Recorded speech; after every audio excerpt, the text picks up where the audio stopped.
A big thank you to Squarespace for sponsoring today's Homeworthy tour. You're watching Homeworthy, where we believe every home has a story. Like and subscribe for more. Hi, I'm Rudy. Welcome to my New York apartment. I'm Rudy Saunders. We're here in my studio apartment. It's about 375 square feet on New York's Upper East Side. I've lived here about 3 years and had lots of fun bringing all kinds of color and fun into the space. I'm an interior designer at Dorothy Draper Company here, based here in New York. It definitely influenced my style. Since I was a kid, have loved it and just love the bright colors and the oversized scale and patterns and things all kind of mixed together and just how it makes you happy. So I definitely take elements from that, just from loving it for so long and getting to do it for work on a daily basis, and then kind of put my twist on it, my spin to make it more me. We have just come in the front door, but we're in the middle of everything. The kitchen, entry, dining, we're all together. So because it is a studio, I wanted to make sure I had, was able to get different, areas in, and wanted each area to have its own space, but also that they do kind of blur a little bit, that it's not so specific that, you can kind of spread out and kind of move through the space. I think it helps to make it feel a little bigger. I love these bookshelves. They're the IKEA Billy bookshelves, and I think I've had them in just about everywhere I've lived because you can just load them up. They're adjustable, and I just fill them with books and accessories, and I use it for clothing. I have okay closet space, but there's never enough room. And so try to have everything folded nicely and everything, and then it at least feels a little more shoppable, store-like. And it's no different really than books on a shelf, that it, the clothing lined up, it really kind of has that same feeling. So this is right next to the door, and it's kind of a funny space that didn't really have a purpose, and so I kind of just ran with that kind of mentality. And so this was a table I actually, again, found in the trash. It was a mahogany table that I painted the kind of celery color. The wicker elephant I found down in Palm Beach, and again, been painted different colors, but lives there. This tulip pear I got and used for the New York Botanical Garden orchid dinner this year, and I had different orchids kind of all plugged into it, and so now I get to enjoy it here. The cabinets, when I saw it, were just a natural wood, kind of like builder's grade, like medium oak that I don't particularly love. So I painted them white, which I don't know if I was supposed to, but whatever. Definitely an improvement. And the refrigerator was just black on the side, and it was just very heavy, and everything else is so kind of white and clean. And so added just the contact paper just for a little something and a little bit of interest. I don't know, I think with kitchens like this that are so small and not the newest, not the best, just keeping them clean, not, hiding the most utensils and kitchen appliances and things helps to keep them a little more manageable. So it was kind of a funny space, the way how the peninsula is and the way it juts out where the swatch is. And so I kind of wanted to play with that. So I love swatches, I always wear them. So I have the fun big wall clock, so that there, kind of the statement, but then did the gallery over here. And they're plaster walls. I have not had plaster walls in a while, so I normally with a gallery wall just like to kind of go for it with a hammer and hope for the best. But so this one did take some planning on the floor, and I did the right thing with the tape measure. But it's really just things I love, and whether gifts from friends or family photos, old, Greenbrier and Dorothy Draper memorabilia kind of things, just a mix of all different, kind of a collage of fun. So these chairs, I was meeting a friend for dinner at J.G. Mellon a couple years ago. They were in the trash at a building across the street, and so before dinner I was like, oh my gosh, like these chairs are great. Flipped them over. They're Maguire chairs. They were in great condition. I was like, okay, if they're here after dinner, we're taking them. So I got them, recovered the seats. It's a Carlton V fabric Ripple that I love because it's kind of a splatter painted almost, kind of that definitely allows to hide spills, and I'm always painting and things, so there's probably some paint spots on there, but it camouflages it well. So over kind of next to the dining area, I have a bar cart. It's from when Lily Pulitzer did a collaboration with Society Social, and so obviously had to have it. It's great. I'd rather have things for entertaining kind of all over it, and it's on wheels, so for a party I can kind of move it around depending on whatever need I have. Most things are just found things collected kind of from all over. The lamp I found at an antique store in West Virginia for $22, and then went and got a shade from Newport Lamp and Shade that kind of made it just a little bit special. Always nice to have champagne on hand in case you never know when anyone's going to drop by. Different swizzle sticks and matchbooks from different fun restaurants and hotels kind of all over. Fun little lemon wedge bottle opener. I love a little cocktail umbrella. Yeah, just kind of all different fun little entertaining things that come in handy for a cocktail party. When my time at Lily Pulitzer working there, they were getting rid of the tie displays, and so I was like, oh my gosh, I will take one. And so it actually spins and is super handy to kind of be able to get whatever and kind of shop around. I love this one with the skinny dipping print. This is fun. It's an old Key West handprint fabrics that did for Lily. But yeah, I mean, I definitely have my favorites, but it is nice depending on the year or to have options. Never enough, and fun to mix and match things. So then over on this half, kind of living bedroom area, the archway, I didn't really want, like I said, I kind of like to blur the space a little bit, so I kind of didn't want to draw too much attention to it. So the sisal rug kind of grounds the space and adds a little bit of texture. Then the sofa was kind of the first jumping off point. I had a different sofa that I had slip covered and ready to go that I was afraid was too long for here, so I ended up with this love seat, but it actually works really nicely for the scale and of the space. So as you can see, there is a lot of needlepoint throw pillows and on the walls and stand-ups and everything. I do a lot of needlepoint. I love it. It's such a relaxing, creative hobby. It's something my grandmother was a big needlepointer, and everyone else in my family, we've kind of all got the bug and stitch, but it's been such a fun thing and such a passion. I've met so many great people through it that I ended up during about 2020 started painting my own canvas line, which has been a fun kind of additional creative outlet. And I've always painted things for myself, so it's fun to get to share those and see other people stitch them and what their take is. And get to kind of share it with the world. This is one of mine, the disposable income. I wish I had more of it, but it all goes to needlepoint. People love this one. It was a canvas I found, a vintage canvas that was all like true color, and I just kind of had fun and started picking colors, kind of Andy Warhol style, and kind of just went to town on it. So the mirror I found in northern Michigan antiquing, and I added the little gold tassels. They were from Samuel & Sons, and I just painted them gold and added it just for a little extra something, because why not?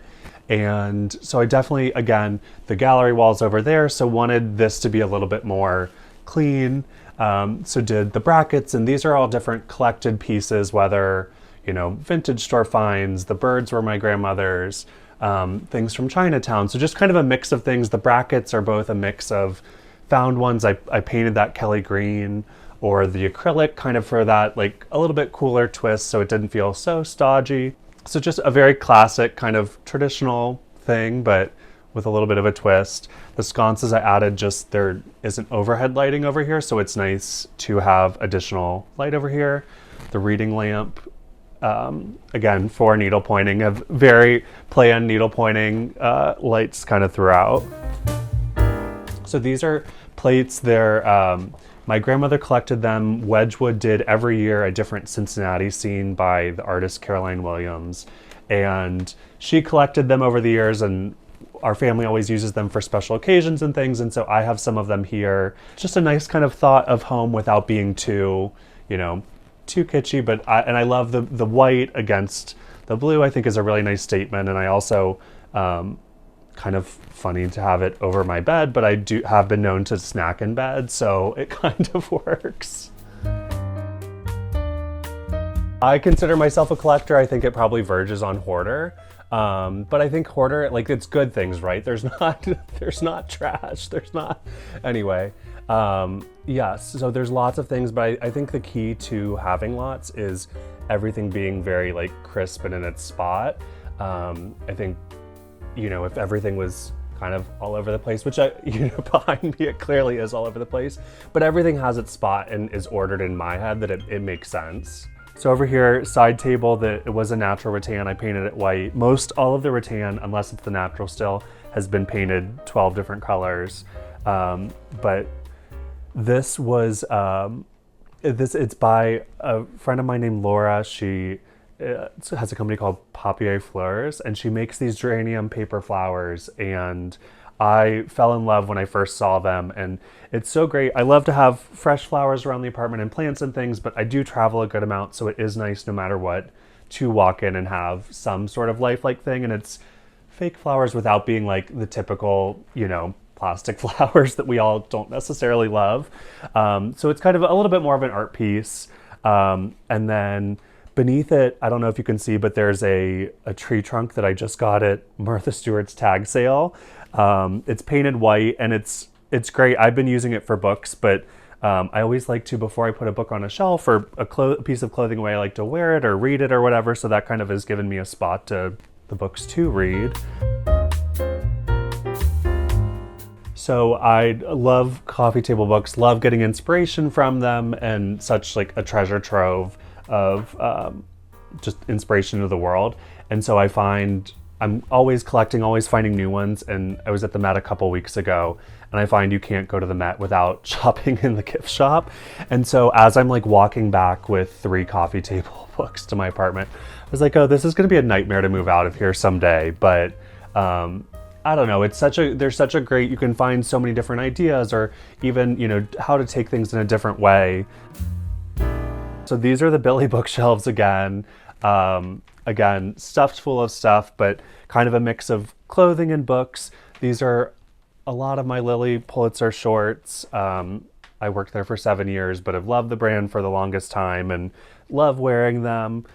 My plan when I worked there was, until I got 365 pairs, I wouldn't stop buying.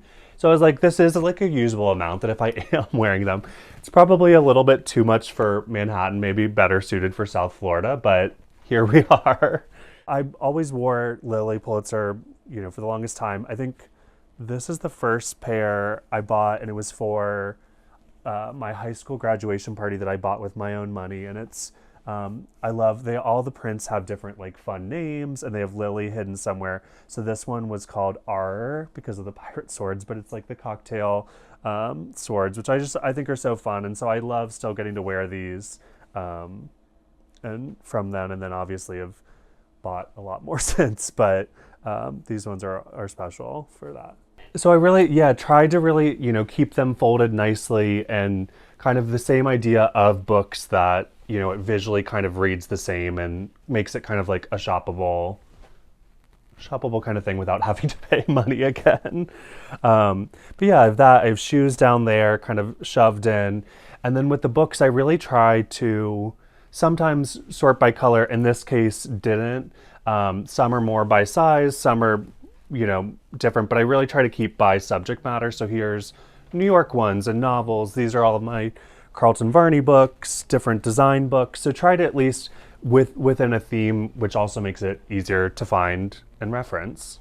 But I will say, try to keep some things very streamlined and clean, and kind of keep the big impacts of colors, you know, plugged in here, and pillows, whatever, that it is kind of still contained maybe a little bit as best as it can be. It's funny because when I first started on this apartment, I was like, I'm gonna go a little more subdued in this one and go with more of the blues and greens, which I definitely is the predominant thing. But then when you add in accessories and pillows and artwork, it kind of went all over the place color. So here we are in the bedroom. I always think a bed canopy adds so much, and it just feels special getting into bed, waking up. And so this is one, I actually made it just, I wanted to make something happen, and so I kind of pulled it together with my sewing machine and hot glue gun. So it's PVC piping to kind of make the frame, and then sewed the panels, and then the valance is Velcroed on. So it's, from the underside isn't the best looking, but from the front it really kind of, I think, has a nice impact and feels very special. These sconces are actually, I want to say I redid my bedroom at home for my 12th birthday and got crown molding, so those were a present for that birthday back in middle school, and I think they're PB teen, and I've brought them just about everywhere I've lived, but they are so good for reading or needlepointing in bed, and I love that it kind of has that play of they're a little bit more industrial against the more streamlined kind of pretty. Is this decorative over your bed? It is. So that one, it doesn't have a purpose. That one I found antiquing in northern Michigan too.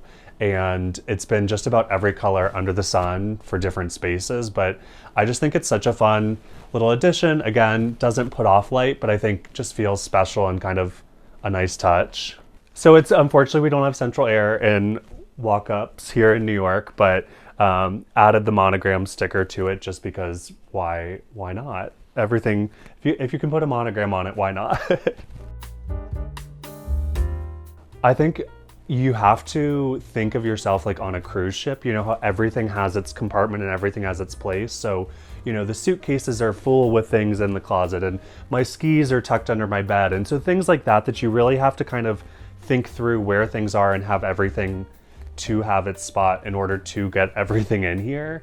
So because it is a rental, I really didn't do construction per se, but I wanted to paint. I know so many people think, oh, I'm not going to paint because I don't know how long I'm going to be here, but it really doesn't take long.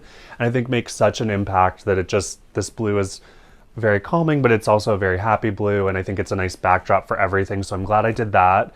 There wasn't crown molding in the space, and I definitely wanted to kind of differentiate. So that's just a grosgrain ribbon that I hot glued on. I really think you can do anything with a hot glue gun and spray paint.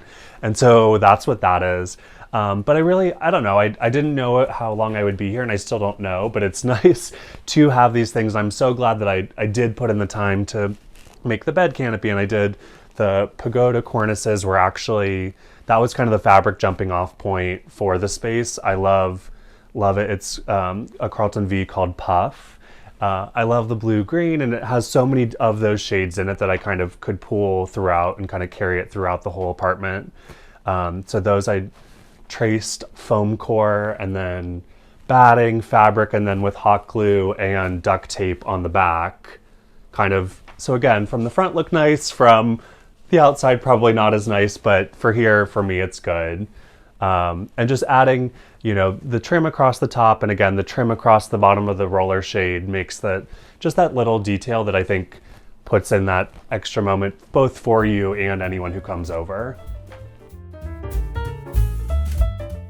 So I have a little bit of a bathroom, and so it has kind of the aqua blue tub was part of it with the white tile.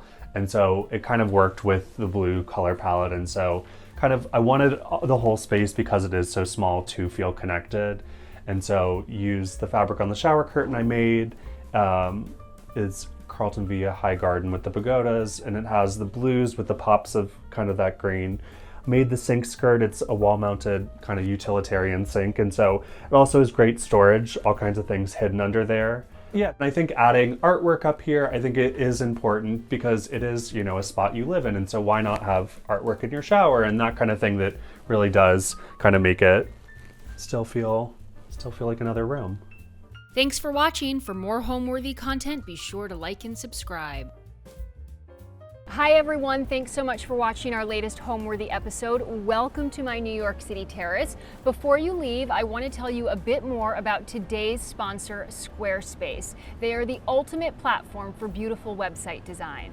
The templates are amazing. They have countless stylish fonts and backgrounds. I also really appreciate that Squarespace offers unique tools for creating members-only content and email communications. Plus, they have analytic tools to help grow a loyal audience. And they have powerful e-commerce capabilities that can help you manage inventory and promote your products. So go to squarespace.com for a free trial, and when you're ready to launch, go to squarespace.com/homeworthy to save 10% off your first first purchase of a domain or website. Thanks again for watching.